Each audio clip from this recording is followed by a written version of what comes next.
మేము అధికారంలోకి వస్తే విద్యుత్ ఛార్జీలు తగ్గిస్తాము అని చంద్రబాబు నాయుడు గారి నేతృత్వంలో కూటమి ఎన్నికల ప్రచారంలో ఎన్నికలకు ముందు పదే పదే చెబుతూ వచ్చారు. సీన్ కట్ చేస్తే వేరే వాళ్ళు చెప్పక్కర్లే, కరెంటు బిల్లులు ఏ విధంగా వస్తున్నాయి అన్నది ప్రతి ఒక్కరికి కూడా తెలుసు.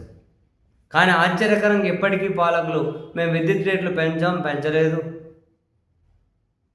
₹1 కూడా పెంచమని మొన్న కూడా చంద్రబాబు నాయుడు గారు చెబుతూ వస్తున్నారు. కానీ వీళ్ళ మాటలకు క్షేత్రస్థాయిలో చేతలకు సంబంధం లేదని మరొకసారి నిరూపించే వార్తలు. కానీ ప్రభుత్వం దీని మీద ఇప్పటివరకు స్పందించరు. ఏంటది? పీక్ టైంలో కరెంటు ఛార్జీలను పెంచుతున్నారట, అదనంగా వసూలు చేస్తారట ప్రతి యూనిట్కి పీక్ టైంలో. అంటే మరీ ముఖ్యంగా ఈ వాణిజ్యం చిన్న చిన్న వ్యాపారాలు చేసుకునే వాళ్ళు, పరిశ్రమలు, ఈ వినియోగదారుల మీద భారం భారీగా పెరగబోతూ ఉందట. ఇప్పటికే పీక్ టైంలో మామూలు ధర కంటే అదనంగా 50 పైసలు వసూలు చేస్తూ ఉన్నారు. ఇప్పుడు దానికి అదనంగా ఇంకా ఎక్స్ట్రా వసూలు చేస్తారట. దానికి అదనంగా ఇంకా వసూలు చేస్తారట. ఇంతకుముందు పీక్ టైం 6 నుంచి 10 గంటల వరకు పీక్ టైంగా చూపించేవాళ్ళట. ఇప్పుడు దాన్ని 7 నుంచి 11 గంటలుగా మార్చినారట. పీక్ టైం 7 నుంచి 11 గంటలట.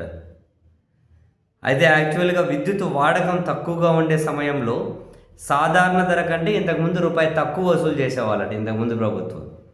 ఇప్పుడు వాళ్ళు ఆ విధానాన్ని కనుక కోత పెట్టేసి వినియోగం తక్కువ ఉండే టైంలో కూడా మామూలు ధరే వసూలు చేస్తూ ఉన్నారట.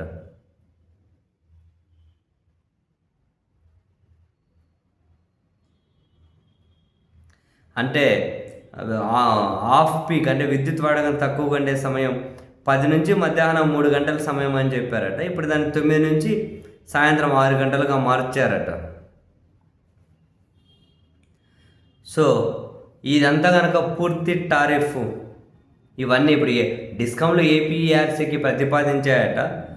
ఇవన్నీ పట్టాలెక్కితే 15,651 కోట్ల రూపాయల భారం పడుతుందట జనం మీద. 15,651 కోట్లు. మరి అది ప్రభుత్వం భరిస్తుందా లేకపోతే వినియోగదారులపైన మోపుతారా అంటే చంద్రబాబు నాయుడు గారి సర్కారు భరిస్తుందని చెప్పి నేనైతే ఖచ్చితంగా అనుకుంటలేను.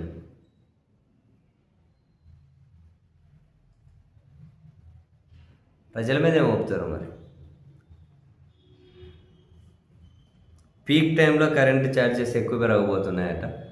మరీ ముఖ్యంగా వాణిజ్య వ్యాపార రంగాల మీద భారీగా భారం పడబోతుంది. అసలు మేము కరెంటు ఛార్జీలు పెంచమంటారు. సో రకరకాలుగా దాన్ని మాత్రం కరెంటు ఛార్జీలను ఏదో రూపంలో అసలు ఆ బిల్లులు అర్థమే కావు చాలామందికి, దేనికి ఎందుకు వచ్చే అంతంత బిల్లులు. సరేలేండి, మనం ఏది మాట్లాడినా మనం ఏం చెప్పినా ఆ అబద్ధాన్ని జనంలోకి తీసుకెళ్ళగలిగే మీడియా సపోర్ట్ ఉంది, మీడియా బలం ఉన్నప్పుడు ఇంకా టీవీ ఛానల్ చూస్తే ఇంకా అసలు మనకు అరచేతిలో స్వర్గమే కనిపిస్తూ ఉంటుంది మాటల్లో. కానీ తీర చేతల్లో చూస్తే ఏమీ నిజాలు ఉండవు. అరచేతిలో స్వర్గాలు చూపెడుతూ ఉంటారు కొందరు.